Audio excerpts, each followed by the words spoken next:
If you are interested in being a flight attendant and that's why you hopped on this video, listen up.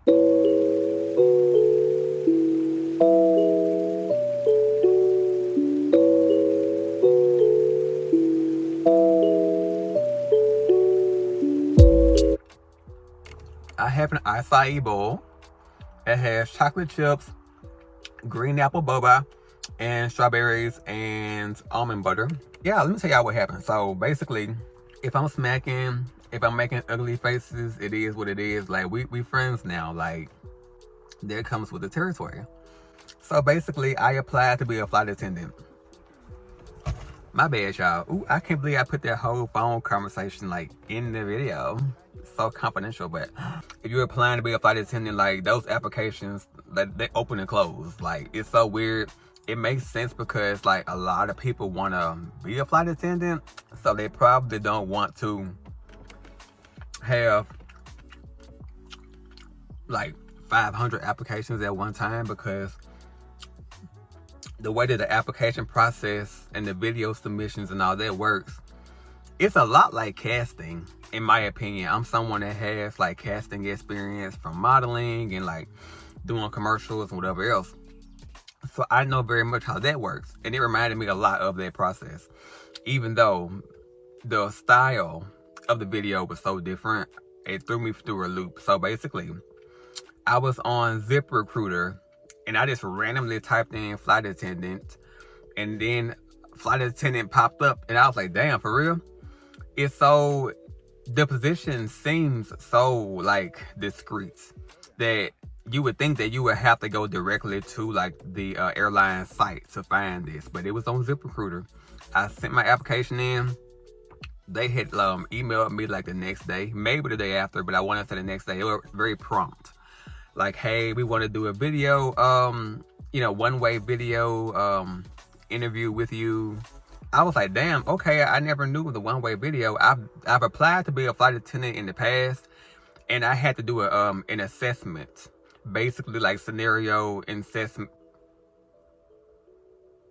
A scenario assessment.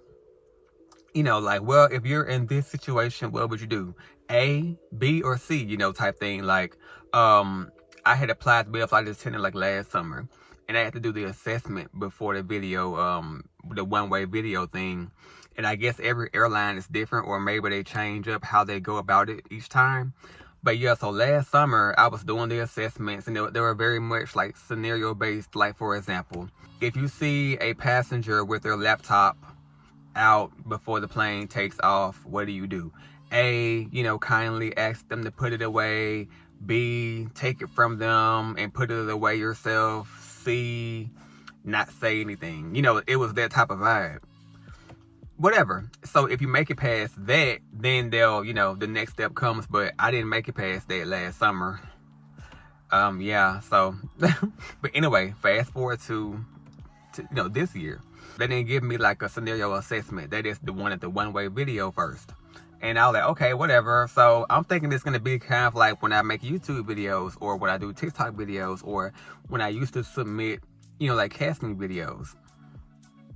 Man, look, I hopped on there. So basically with the one-way videos, they're going to ask you questions, and you're going to have like a minute and like 20 seconds to answer the question. And, you can submit it and you move on to the next question.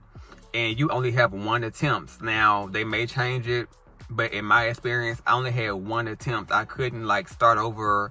If I messed up, I had to just kind of like go with the flow.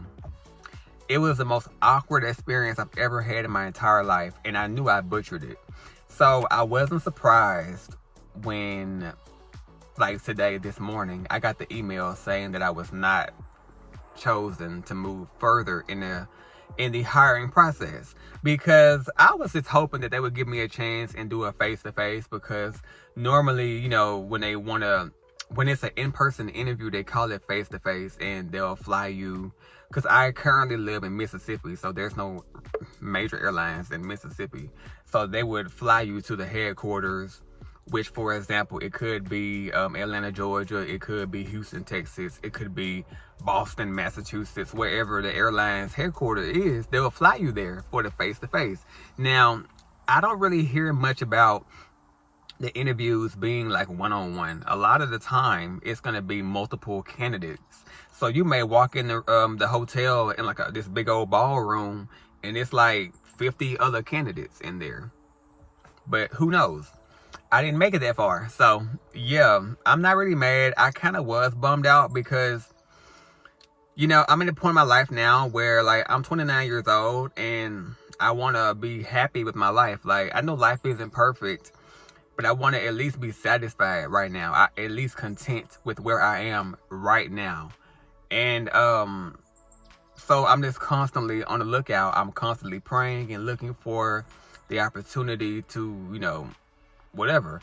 But with that being said, I'm never going to do something for a superficial reason. I did not apply to become a flight attendant just to travel or just to get out of Mississippi, because I do know that to be a flight attendant, you're not gonna last if you're just doing it to travel or just to say you're a flight attendant, because there's a lot, the way that lifestyle is, you have to genuinely, it has to be your dream job, or you just have to like just be cool with it and just genuinely like it. Because with any career-based job, like, the money isn't gonna start coming the way that it's supposed to until maybe like after the first or second month. That's just any career-based job that you get. You know what I mean? Like, you might have to skip lunch sometimes because you don't have a lot of money and you're waiting on the check to like really, you know, like a full check type thing.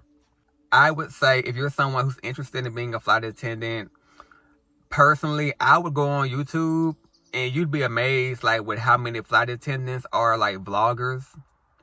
And I will just like watch their videos, you know, as far as like them telling you how the interviews work and how the trainings work and how to prepare and all that stuff for the interviews and how to find where to apply and stuff. And follow them, like subscribe to their YouTube channel and or follow them on like social media like Instagram and stuff. A lot of those flight attendants, they'll post like when the application process is going to start. So as of right now, Delta Airline, their application process opens September 4th of this year, 2024. And just like I say, have fun with it, because I'm glad that I learned this from like entertainment, but the flight attendant process is so much like entertainment. They even call their hiring company, I guess, like the talent acquisition or whatever, because in a way it's just like being a bottle girl, a bartender, a model, all of that stuff. It's like being an ambassador but for airplanes. And it's pretty much that the process of getting hired is like that. So yeah, this thing has completely melted now. I'm not somebody who can eat and talk at the same time, so let me get back to this.